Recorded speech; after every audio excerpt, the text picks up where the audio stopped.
Hi, everyone. I'm so happy to be here with you.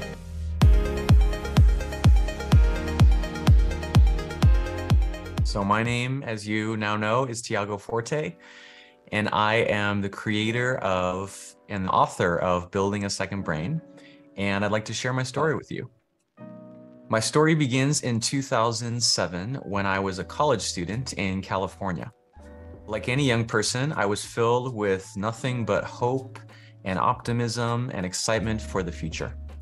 At the time, I worked in an Apple store in San Diego, and it was here that I began to get a taste of the magic of combining computers with creativity.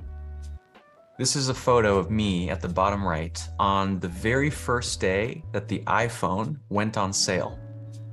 One day, while I was at work, I began to feel a mysterious pain and tension in my throat. After it continued for a few weeks, I began to see doctor after doctor trying to understand what was happening to me. But none of those doctors could give me a diagnosis, even after this continued for years. Finally, one neurologist gave me a solution, a powerful medication that would numb my entire body. But this medication, while it gave me some relief, had a terrible, terrible side effect. It destroyed many of my short-term memories. I remember looking through photos of a recent vacation to Moscow in Russia, and I didn't remember anything. Imagine if you were faced with a choice. Either you could be free of pain, or you could have access to your memories. Which one would you choose? Before I tell you where I ended up, I want to share a lesson that I took away from this experience with you. That lesson, which I was fortunate to learn very young, is that I could not rely on my brain and my body. I couldn't rely on this brain and this body to give me the life and the future that I wanted. The reason that lesson was so valuable is because we live in a completely unprecedented moment in history. The information scarcity that ruled our entire history as humans has suddenly changed to information abundance. To share some numbers with you, the amount of information that we consume every day has increased 5 times since 1986.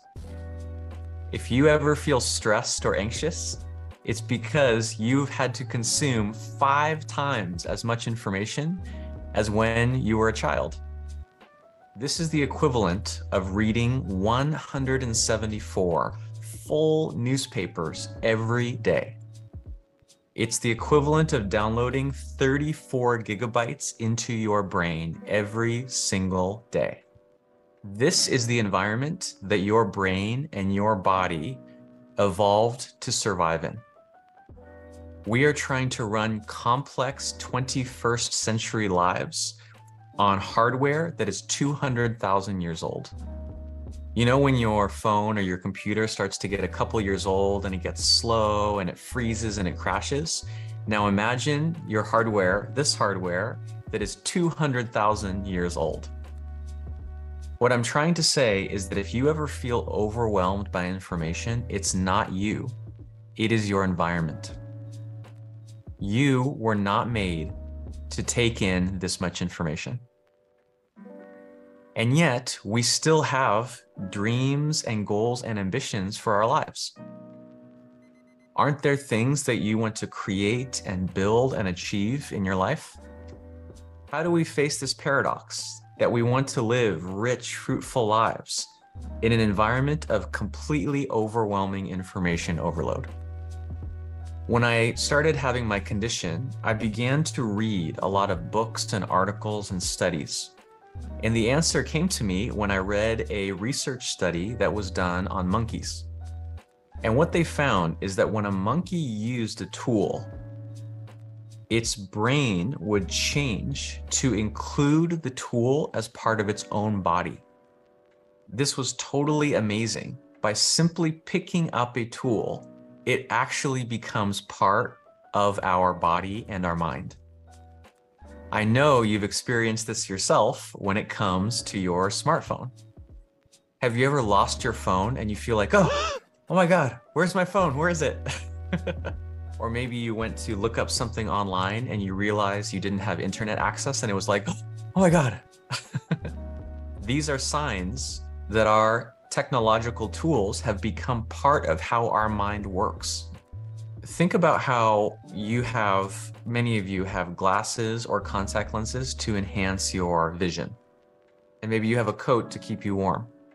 And I wondered, why do we have technology to enhance every part of our body except our brain? Imagine what would be possible if you had a piece of technology to enhance and improve the way your brain works. Imagine if you had a second brain. I spent more than 10 years since this medical condition researching and studying and trying things and eventually writing the book, Building a Second Brain. It's now available around the world and including, as of today, in Taiwan. I want to give you a little taste of what it contains. When I say a second brain, often people think of these futuristic science fiction visions like this one. But this is not what I mean when I say a second brain. Instead, I mean something much more mundane, something much more common, which is note-taking. You already know how to do note-taking. You probably do it all the time since you were a child. So the question I'm trying to answer is, what would it look like to reinvent this ancient, timeless practice of note-taking, but for our modern connected age? We're getting the common practice of note-taking and we're supercharging it with modern technology.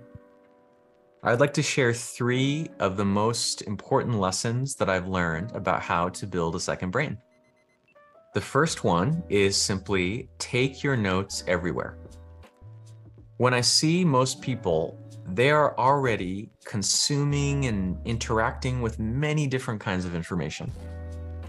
Just think about it. You probably read, you listen to podcasts, you watch videos, you take courses, you read books. These are all the different kinds of information that you're consuming. As you see in this image, all the information is just kind of randomly, chaotically, just floating around and flying around. All we're doing is taking the same information that you're already consuming and we're saving the best parts in one single place. And that place we call your second brain. Imagine if you could reference every interesting quote from a book that you had read in the past, or an interesting idea from a podcast, or an interesting photo from an event that you attended. How could you use those knowledge treasures to live a healthier, happier, more productive life? My second advice is to capture what resonates. I often look over people's shoulders as they take notes, and I notice that they usually take notes of things they already know. But you shouldn't do that, because if you already have it in your first brain, there's no reason to write it down in your second brain. Instead, to decide what you should write in your notes, it should be what surprises you. It is only information that surprises you that you didn't already know. The third piece of advice that I have is the most important. Most people know how to take notes already, but what they don't know is how to organize those notes. And the usual way that they organize those notes is how they learn in school, which is by subject. But organizing your notes and documents by subject doesn't make sense once you leave school. What makes sense once you leave school and enter the professional world is to organize according to your projects and your goals. What are you trying to accomplish in the world, and how can you organize information to support that? Another way of saying this is, instead of organizing ideas by where they come from, organize them by where they're going. I'm going to make this very practical for you. Make one folder for every project or goal that you're working on now. And then when you take a note or create a document, you know exactly where to put those things. I want to share with you what happened to me with my story. After several years of going from doctor to doctor to doctor and not finding any diagnosis or any solution, I decided to take responsibility for my health. I got all of my medical records from the doctor, which was a big, thick stack like you see in the photo.